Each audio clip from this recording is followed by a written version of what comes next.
एक बहुत ही सुंदर गांव था।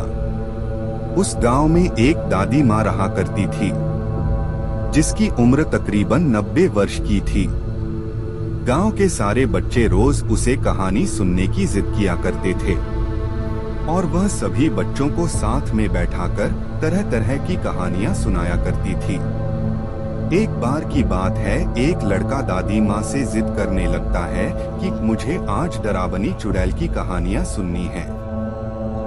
लेकिन दादी माँ उन बच्चों को तो भूत की कहानी नहीं सुनाना चाहती।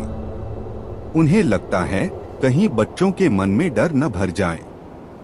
लेकिन सभी बच्चे दादी माँ से जिद करने लगते हैं। तभी दादी माँ कहानी सुनाना शुरू करती है। एक जंगल में एक पहाड़ी थी। वहां एक डरावनी चुड़ैल रहा करती थी। उस पहाड़ी में एक छोटा सा खंडहर था। उसी खंडहर के अंदर चुड़ैल का खजाना छिपा था, जिसमें बहुत से रत्न, हीरे, मोती, जवाहरात और महिलाओं के बहुत से आभूषण भी थे।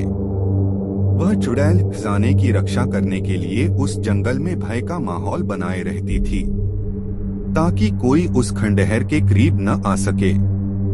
लेकिन एक दिन एक लकड़हारा लकड़ी काटने के लिए उस जंगल में प्रवेश कर गया और जलाऊ लकड़ी की तलाश में जंगल के मध्य भाग तक पहुंच गया, जहां उस चुड़ैल का खंडहर बना था।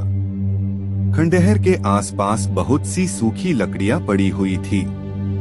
उसने सोचा कि इससे उत्तम जलाऊ लकड़ी तो कोई हो ही नहीं सकती जो पूरी तरह सूखी हुई थी।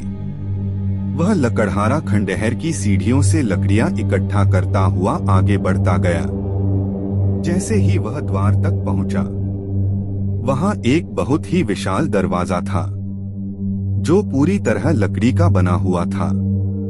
लकड़हारे ने आज से पहले इतनी खूबसूरत कारीगरी कभी नहीं देखी थी। जैसे ही उसने उस दरवाजे को स्पर्श किया है, उसे अजीब सा एहसास हुआ। उसे ऐसा लगा मानो कोई उसे अंदर बुला रहा हो। मदहोशी की हालत में लकड़हारा अंदर प्रवेश कर गया। खंडहर के अंदर जाते ही उसकी आंखें चकाचौंध हो गई। बड़े बड़े मिट्टी के बर्तनों में अशर्फिया, सिक्के और हीरे जवाहरातों का भंडार था। लकड़हारे ने आज से पहले इतनी दौलत कभी नहीं देखी थी। स्वाभाविक है, कोई भी इंसान इतना बड़ा खजाना देखकर चकाचौंध ही होगा। तभी खंडहर के अंदर एक आहट के साथ दरवाजा बंद हो जाता है और जोर से हवाएं चलने लगती है। लकड़हारा खंडहर में एक खंभे को पकड़कर अपनी जान बचाता है। तभी वह डरावनी चुड़ैल अपना भयानक रूप प्रकट करती है। यह देखते ही लकड़हारा बेहोश हो जाता है और इसी हालत में लकड़हारे की एक रात गुजर जाती है।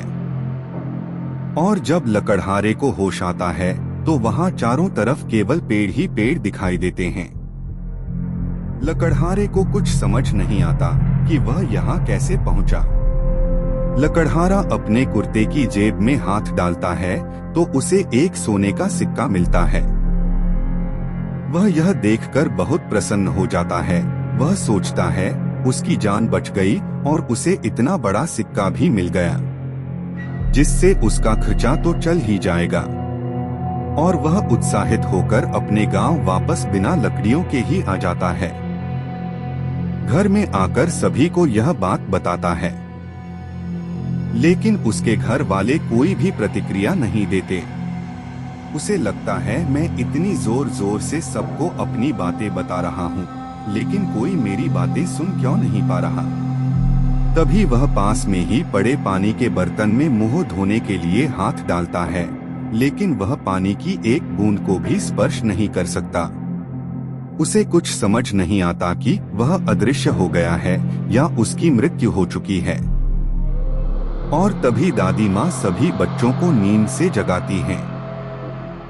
दरअसल कहानी सुनते सुनते सभी बच्चों को नींद आ चुकी थी और जैसे ही सभी बच्चों की आंख खुलती है तो सभी बच्चों के हाथ में एक एक सोने के सिक्के होते हैं। और वह बच्चा जिसने दादी माँ से कहानी सुनने की जिद की थी, वह गायब हो चुका होता है। दादी माँ चारों तरफ उसकी तलाश करती है, लेकिन वह कहीं नहीं दिखाई देता। सभी बच्चे सोचते हैं आखिर वो गया कहाँ। वह बच्चा रहस्यमय लड़का बनकर रह जाता है।